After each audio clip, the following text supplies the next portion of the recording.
Chers amis, chers auditeurs, bonjour, Monique Nakache à l'antenne pour Paris, Culture et Spectacle.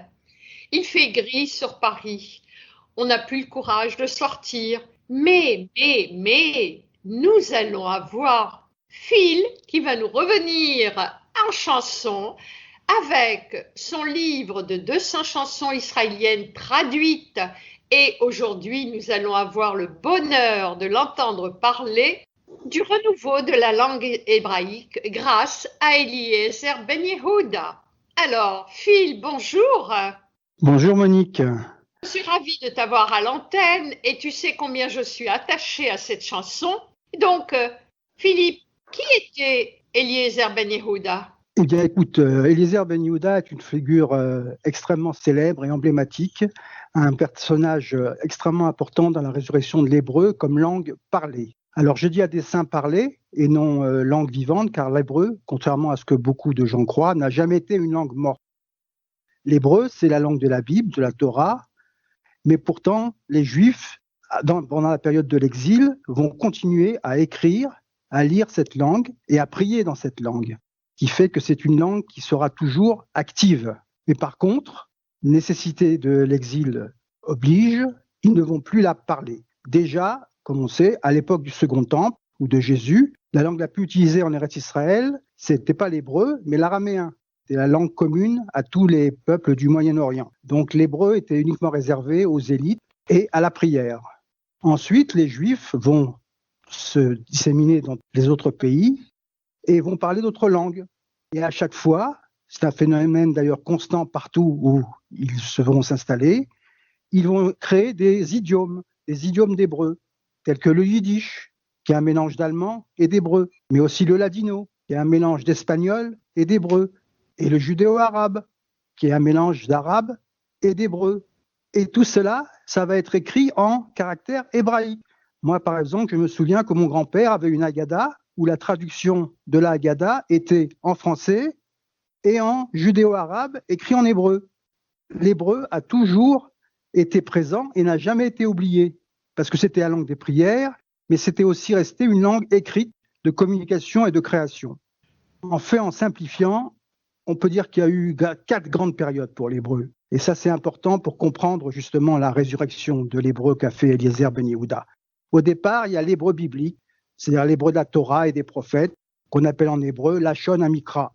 Mikra, c'est tout ce qui concerne la Torah et les prophètes, le Tanakh. C'est ce qu'on étudie, par exemple, en Israël, quand on prend l'option Bagrout. Ensuite, après cette période-là, il y a eu ce qu'on a appelé l'hébreu mishnik, qui date des premiers siècles, juste après l'exil. Cet hébreu mishnik, c'est celui dans lequel a été écrit la Mishnah, qui est la compilation de la loi orale, et les 2 Talmuds, celui de Babylone et celui de Jérusalem. Cette langue-là est différente de la langue biblique, et en hébreu, on l'appelle Lachon Chazal. Chazal, ça veut dire la langue des sages. C'est celle-là, en fait, qu'a utilisé, et on continue à utiliser tous les rabbins depuis le 2e, 3e siècle. L'hébreu biblique étant considéré comme étant typique uniquement de la Torah. Au cours du Moyen-Âge, d'ailleurs, Rashi et plus tard Rambam ont utilisé l'hébreu mishnik, et c'est devenu ce qu'on appelle l'hébreu médiéval, et elle servait aux rabbins de langue commune entre les rabbins de tous les pays qui s'envoyaient des lettres ou qui écrivaient des livres en hébreu. Par exemple, Mishneh Torah, qui est le livre le plus important du Rambam, a été écrit en hébreu mishnaïque. Bon, on ne va pas passer beaucoup de temps là-dessus, mais il faut savoir que c'est un hébreu qui est différent, en particulier surtout sur la grammaire, et qui a été extrêmement influencé par l'araméen. Par contre, il fait autorité pour tous les rabbins et tout ce qui est halacha, etc., puisque c'est dans cette langue-là qu'ont été écrits les principaux livres qui servent de référence pour tout ce qui est la halacha et les commentateurs juifs. Et ensuite, on trouve la dernière période de l'hébreu, et c'est là le sujet qui nous occupe aujourd'hui, c'est l'hébreu israélien, l'hébreu moderne, qui a ressuscité Ben Yehuda, justement, et qui est issu de ce qu'on a appelé la Haskalah. Alors la Haskalah, c'est quelque chose de très très important dans l'histoire du peuple juif. C'est le mouvement des Lumières juifs. C'est le mouvement qui, au XVIIIe siècle, a fait que les Juifs sont sortis du shtetl et ont eu accès à l'université, à la culture occidentale. Ça a commencé en Allemagne et le leader de la Haskalah, c'est Moïse Mendelssohn. Il entend intégrer les juifs dans un environnement non juif par la pratique d'une éducation moderne, par le fait qu'ils s'impliquent dans les débats scientifiques, philosophiques et aussi économiques. C'est-à-dire que les juifs quittent le ghetto et intègrent la vie normale. C'est une forme d'assimilation. Il faut être clair, certains, en particulier les milieux chassidiques de l'époque, étaient extrêmement opposés à ce mouvement. La Haskalah était un mouvement essentiellement laïque. Les partisans de la Haskalah, on les a d'ailleurs appelés les maskilim. Pourquoi maskilim? Parce que maskil en hébreu, c'est quelqu'un qui est lettré, qui connaît du sechel. Sechel, c'est le cerveau au sens de l'intellect, les intellectuels, quoi. Les maskilim souhaitaient développer un usage laïque de la langue et en répandre l'usage dans les populations juives. C'est pour ça que dès 1793, il y a eu le premier périodique en langage hébraïque qui s'appelait Améasef. Une part importante du journal était consacrée aux traductions, à la philologie et à la création de type moderne. Ce n'était donc plus à des sujets à caractère religieux, comme on avait l'habitude de lire. Et en 1853, quelqu'un de très connu, surtout à Tel Aviv, car il a une rue qui donne sur la mer, c'est Avraham Mapou, le fameux Rehov Mapou qui est à côté de la plage, a écrit un roman en hébreu biblique qui s'appelait L'amour de Sion, qui a eu un succès extraordinaire auprès des gens. La Haskalah s'est développée progressivement, surtout dans l'Empire austro-hongrois et dans l'Empire russe. C'est en Europe centrale et orientale que s'est développée la presse hébraïque. Et plusieurs journaux naissent à Vienne et en Galicie, le plus célèbre étant Hachachar, ça veut dire l'aube, et dans l'Empire russe, Amaguide. Tous ces journaux jouèrent un rôle clé dans la diffusion des idées de la Haskalah, des œuvres littéraires et de l'usage laïque de l'hébreu que voulaient développer les maskilim. Ce développement a fait que tout de suite, ils se sont aperçus que l'hébreu posait des problèmes en ce sens qu'il n'y avait pas assez de mots, surtout de mots niveaux, puisque l'usage de l'hébreu était réservé uniquement à la langue de la religion. En plus, c'était une langue qui datait de l'Antiquité. Certains auteurs de la Haskalah ont commencé donc, avant même Eliezer Ben Yehuda, un travail de création lexicale en inventant des nouveaux mots sur la base de racines hébraïques et arabes. Mais c'est vraiment Eliezer Ben Yehuda qui va être à l'origine de la renaissance de l'hébreu parlé. Alors, qui était Eliezer Ben Yehuda? Eliezer Ben Yehuda est né en 1858 en Lituanie sous le nom d'Eliezer Perlman dans une famille chassidique. Il a commencé par avoir des études extrêmement religieuses puisqu'il était allé à yeshiva, c'était un chassid, donc il a étudié l'hébreu biblique, l'hébreu mishnaïque, l'hébreu de la grammaire hébraïque, et était extrêmement religieux. Seulement en même temps, il a lu en cachette le roman d'Avraham Mapou, L'amour de Sion, et il a conçu un amour pour l'hébreu en tant que langue. Mais à 18 ans, il s'est complètement éloigné de la religion, a quitté le milieu chassidique, a quitté tout son environnement et a même quitté la Russie pour la France. Il est venu à Paris pour apprendre la médecine et devenir journaliste. Manque de chance pour lui. En France, il attrape la tuberculose et les médecins lui disent « La France n'est pas un pays pour vous, il faut que vous alliez dans un pays beaucoup plus chaud. » Et bien sûr, pour lui, le pays le plus évident, le seul qui lui convenait, c'était Eretz Israël. Seulement à Paris, il a eu la chance de fréquenter les milieux juifs russes de la Haskalah et l'occasion de parler hébreu. Et donc, il leur fait part de son projet de faire revivre l'hébreu, quelque chose qui à l'époque était inconcevable. Et en 1878, il écrit un article très célèbre dans le fameux périodique Hachachar, dans lequel il dit « Il faut que tous les juifs en Israël parlent l'hébreu ». Et en fait, si on y réfléchit bien, en cela, il est fidèle au concept du sionisme politique, car à l'époque, c'est l'époque du printemps des nationalités, l'époque des concepts d'État-nation. Le peuple juif, c'est quoi? C'est un peuple, une terre et une langue. Cette langue, c'est quoi? Ça ne peut pas être le yiddish, ça ne peut pas être le ladino, ça ne peut être que l'hébreu. Donc, Eliezer Ben Yehuda quitte Paris et choisit en 1881 de s'installer à Jérusalem et de changer de nom, comme c'était très souvent le cas, et de Perlman, il devient Ben Yehuda. Et c'est de ce nom que maintenant il est connu, Eliezer Ben Yehuda. À l'époque, Jérusalem, comme tout Eretz Israël, était sous domination ottomane, et lui est arrivé à Jérusalem avec un mot d'ordre révolutionnaire à l'époque, Rak Be'ivrit, seulement en hébreu. Il prend l'engagement de ne parler uniquement l'hébreu. Et c'est un engagement qui va suivre toute sa vie. Y compris dans l'éducation de ses enfants. Y compris dans l'éducation de ses enfants, en effet, parce qu'avec sa femme, il va lui dire « Maintenant, nous sommes en Eretz Israël, à Jérusalem, nous allons parler uniquement hébreu. » Par contre, il a dû tout de suite prendre certaines décisions, des décisions qui ont été d'une importance capitale pour nous, puisque par exemple, il a dû choisir quelle prononciation pour l'hébreu, car à l'époque, il existait 3 prononciations.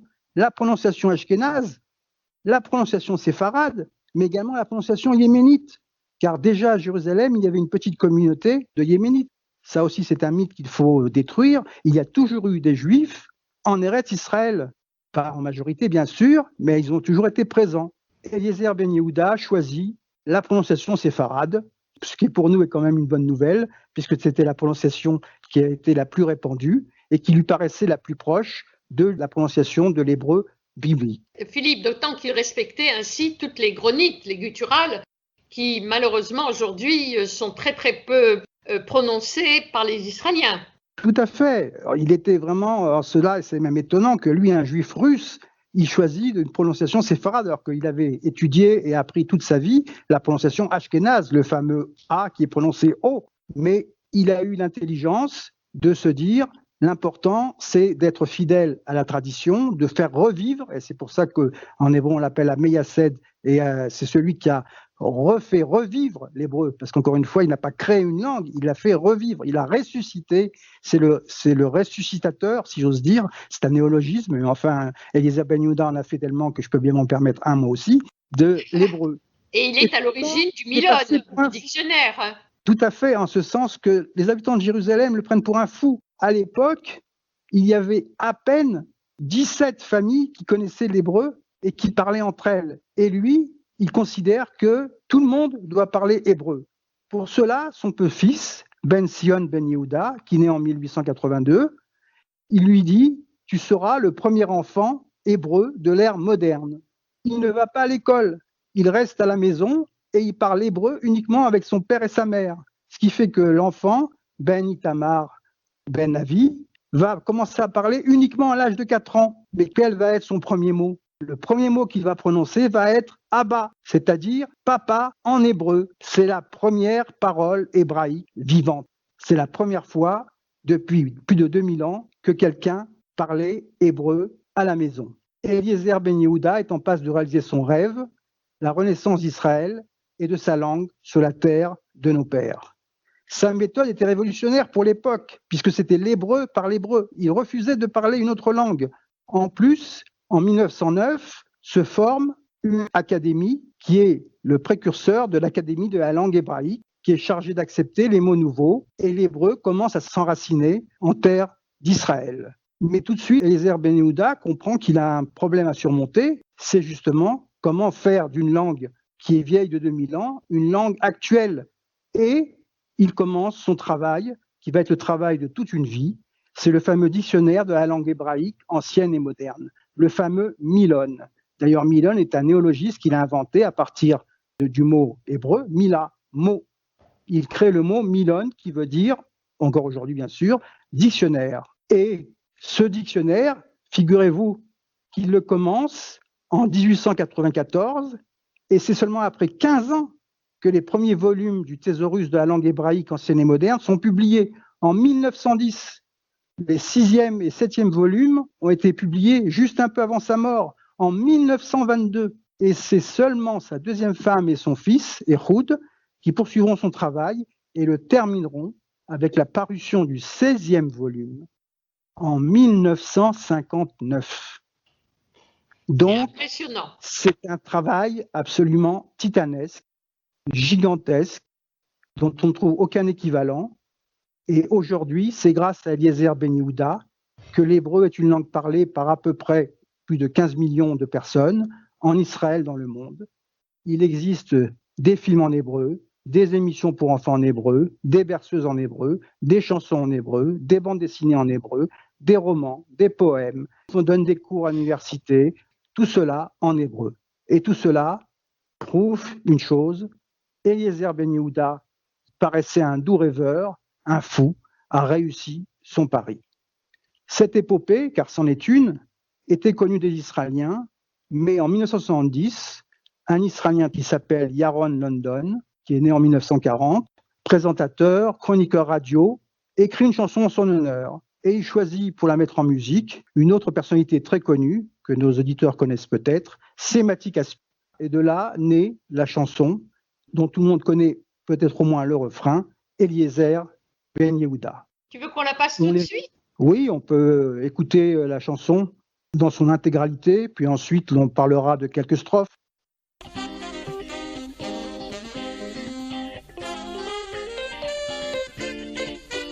כמו הנביאים הקנאים לשם הוא קינא לפועל ולתואר ולשם ובחצות הששית בחלונו היה רושם במילונות תילי תילים מילים יפות מילים עפות מתגלגלות מן הלשון אליעזר מתי תשכב לישון אין קומתך אלפיים שחר והעברית אשר חיכתה 2000 היא תמתין לך עד בוא השחר אליעזר בן יהודה יהודי מבדח מילים מילים מילים מילים הוא בדה ממוחו הקודח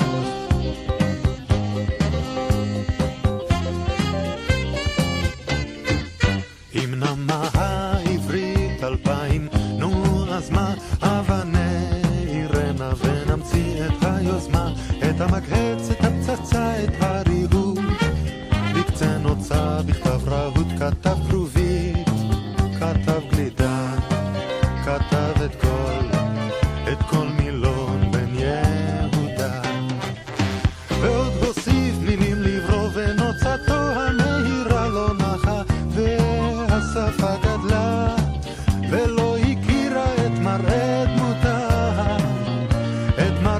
דמותה בבוא השחר אליעזר בן יהודה יהודי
Nous allons demander à Phil de nous traduire uniquement le refrain, car c'est un hébreu très particulier, très difficile, et je ne voudrais pas rajouter la complexité. Donc Phil, si tu pouvais nous traduire le refrain. Voilà, donc le refrain, c'est Eliezer ben Yehuda, Yehudi mevadeach, milim milim, milim milim, ubada mimocho akodeach. Alors ça veut dire quoi? Ça veut dire Eliezer ben Yehuda, juif mevadeach, ça veut dire farceur, plaisant, milim, milim, milim, milim, les mots, ubada, bada ça veut dire inventer. Il a inventé mimocho akodeach de son esprit fiévreux. Je dois dire que ce refrain a suscité quand même un bémol, car en fait, Eliezer ben Yehuda, Yehudi mevadeach, il faut bien savoir une chose, Eliezer ben Yehuda était loin d'être un plaisantin. Donc Yehudi mevadeach, les gens se sont plaints en disant « Qu'est-ce que c'est que cette histoire ?» Eliezer ben Yehuda n'est pas un juif farceur. Et Yaron London ne s'est pas laissé démonter et a dit « J'avais besoin d'une rime pour rimer avec kodeach, qui veut dire fiévreux. J'ai trouvé mevadeach. Donc du coup, j'ai mis mevadeach. » Mais il est vrai que Eliezer ben Yehuda était une personnalité extrêmement sérieuse. On écoute ce refrain.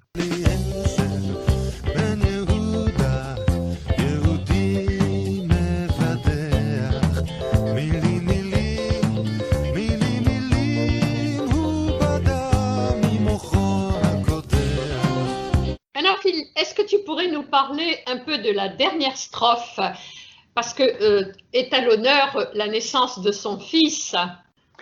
Alors, et quand un fils lui est né, il dit ceci, celui-ci il est né, je l'appellerai Ben Yehuda Itamar, car dès sa prime jeunesse, jusqu'à ce qu'il se fane, depuis sa circoncision jusqu'à sa mort, il aura conclu une alliance avec l'hébreu, et la guerre aux idiomes étrangers, c'est-à-dire aux langues étrangères, il déclarera.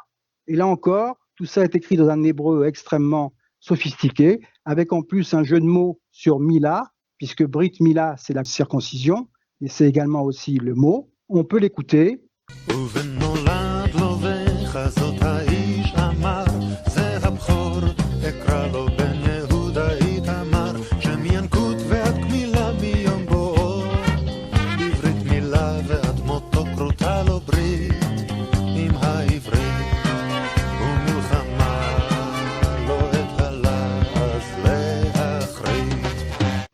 Écoute, Phil, on a eu beaucoup de bonheur et de plaisir à entendre ton topo sur Eliezer ben Yehuda.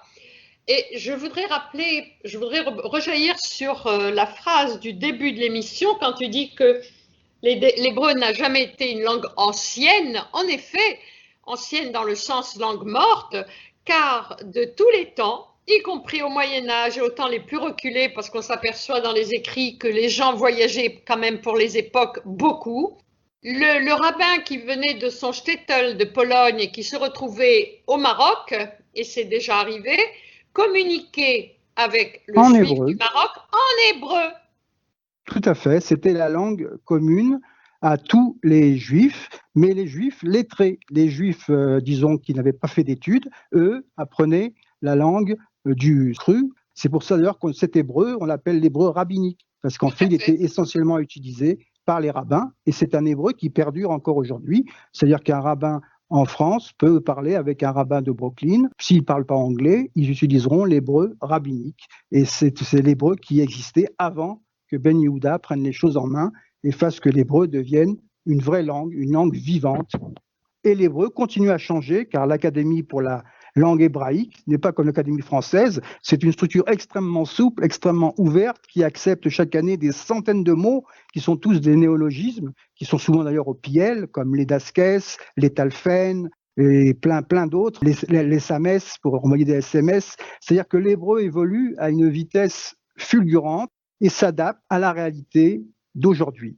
Vous aurez compris, chers amis, que tout le monde peut avancer dans l'apprentissage de l'hébreu grâce également au livre de Phil, 200 chansons israéliennes traduites, puis Une histoire d'amour. Ces deux livres, ces deux fascicules se trouvent aussi bien sur le site Amazon.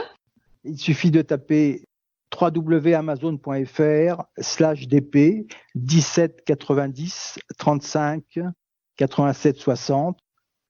Qu'à la librairie du Temple à Paris dans le Marais et grâce au mail que Phil va nous rappeler. Vas-y Phil. Oui, il suffit de m'envoyer un mail à mjben55@gmail.com pour avoir la version en PDF de mon livre 200 traductions de chansons israéliennes. Merci Phil, à une très prochaine fois pour une nouvelle chanson israélienne. Merci Monique et à bientôt. Leitraot. Leitraot veleishtamea. Quant à moi, chers amis, je vous dis à la semaine prochaine. Monique Nakache pour Paris Culture et Spectacle.